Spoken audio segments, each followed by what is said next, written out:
Hello friends, कैसे हो आप सभी। अगर आप एक न्यू स्मार्टफोन लेना चाहते हैं 25 से 30 हज़ार के बीच, तो ये इन्फॉर्मेशन आपके लिए बहुत महत्वपूर्ण है। यानी 25 से 30 हज़ार के बीच क्या क्या फीचर्स मिलने चाहिए, वीडियो देखने के बाद आप खुद डिसाइड कर सकते हैं कि मुझे कौन सा फ़ोन लेना चाहिए। मैं आपको बहुत ही आसान शब्दों में समझाने वाला हूँ। यह जानकारी उन लोगों के लिए ज़्यादा ज़रूरी है जो प्रोफेशनल फोटोग्राफी और व्लॉग्स बनाने के लिए फ़ोन लेना चाहते हैं। नंबर 1 पर बात करते हैं फ़ोन कनेक्टिविटी की। फ़ोन आपका 5G सपोर्टेड होना चाहिए। ब्लूटूथ वर्जन लेटेस्ट आपका 5.4 है और वाईफाई वर्जन आपका लेटेस्ट 7 है। आपको हमेशा गूगल सर्च करके देखना है कि इनका लेटेस्ट वर्जन कौन सा है और आपको फ़ोन में कौन सा मिल रहा है। NFC का भी सपोर्ट होना चाहिए।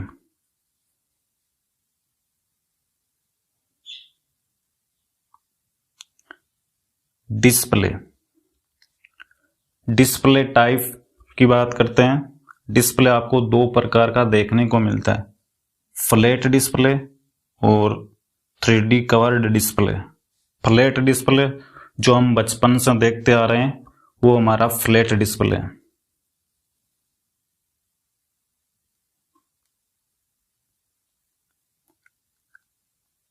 यह फ्लैट डिस्प्ले बिल्कुल सीधा सपाट।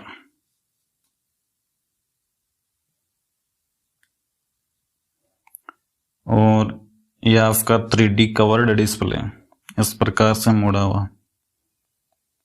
कवर्ड डिस्प्ले थोड़ा सा देखने में अच्छा लगता है, लेकिन डिस्प्ले आप अपनी पसंद के हिसाब से चूज कर सकते हैं।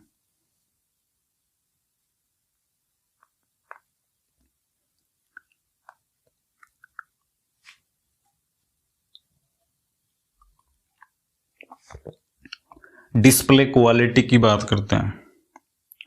सुपर प्लस अमोल्ड डिस्प्ले अगर आपको मिलता है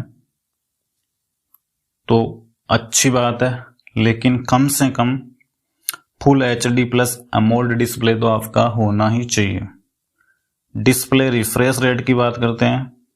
अगर आपको 144 हर्ट्ज का रिफ्रेश रेट मिलता है तो अच्छी बात है, लेकिन कम से कम 120 हर्ट्ज का रिफ्रेश रेट आपका होना चाहिए।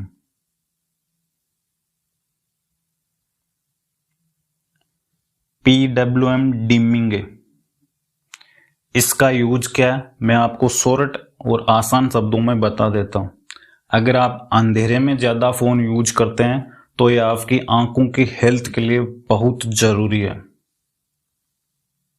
लो ई प्रोटेक्शन 480 हर्ट्ज, मीडियम ई प्रोटेक्शन 1920 हर्ट्ज। अगर आपको इसके आसपास मिल रहा है तो आपकी आंखें ज़्यादा प्रभावित नहीं होने वाली। रिस्क फ्री 3125 हर्ट्ज से ऊपर।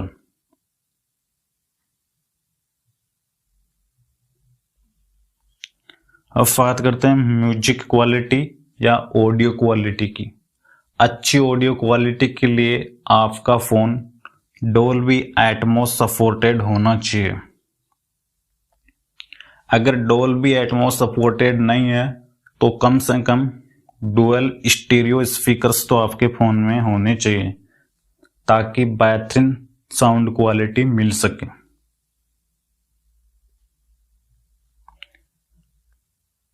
अगर आपको पता नहीं है डोल्बी एटमॉस क्या होता है तो ये लोगो आपको फ़ोन के ऊपर या फ़ोन के बॉक्स के ऊपर देखने को मिल जाएगा।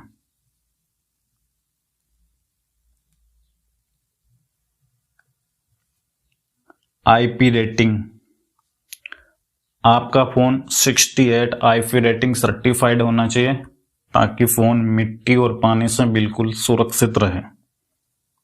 बैटरी आपकी कम से कम 5000 mAh की होनी चाहिए। रैम आपका कम से कम 6 GB और रोम कम से कम आपका 128 GB होना चाहिए।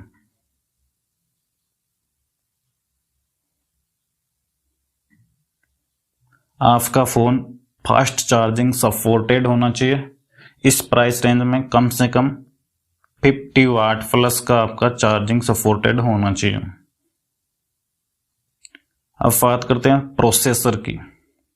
एंड्रॉयड में आपको दो प्रकार के प्रोसेसर देखने को मिलते हैं, मीडियाटेक डायमेंसिटी और दूसरा स्नैपड्रैगन क्वालकॉम।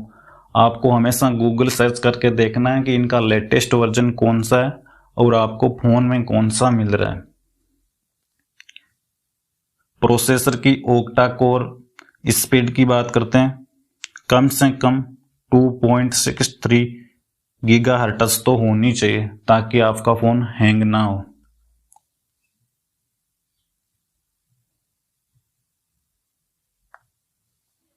अब बात करते हैं कैमरा सेटअप की। कैमरा क्वालिटी, ज्यादा मेगापिक्सल का कैमरा होने से आपके फोन की क्वालिटी अच्छी नहीं होती है। कैमरा की आपको ध्यान यह देना है कि कैमरा में किस कंपनी का लेंस लगा हुआ है। सबसे बेहतरीन क्वालिटी के लेंस सोनी कंपनी के होते हैं। अगर आपके फोन में सोनी कंपनी के अच्छे लेंस लगे हैं तो आपके फोन की कैमरा क्वालिटी अच्छी है होने वाली है। इस बात का आपको विशेष ध्यान रखना है। प्राइमरी कैमरा आपका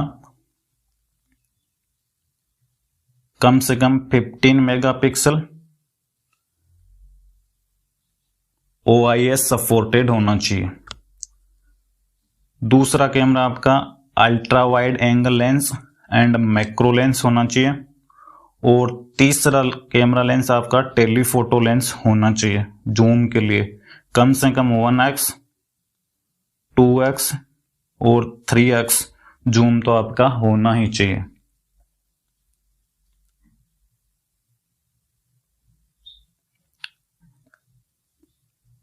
अब बात करते हैं सेल्फी कैमरा, कम से कम 32 मेगापिक्सल और 15 मेगापिक्सल का आपको अगर मिलता है तो अच्छी बात है।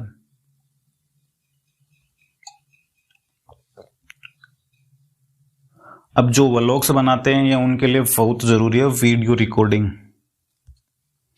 अगर आपको 4K 30 FPS एंड 60 FPS पर अगर आपको स्टेबलाइजेशन मिल रहा है तो आपके वीडियो की क्वालिटी बहुत बेहतरीन होने वाली है।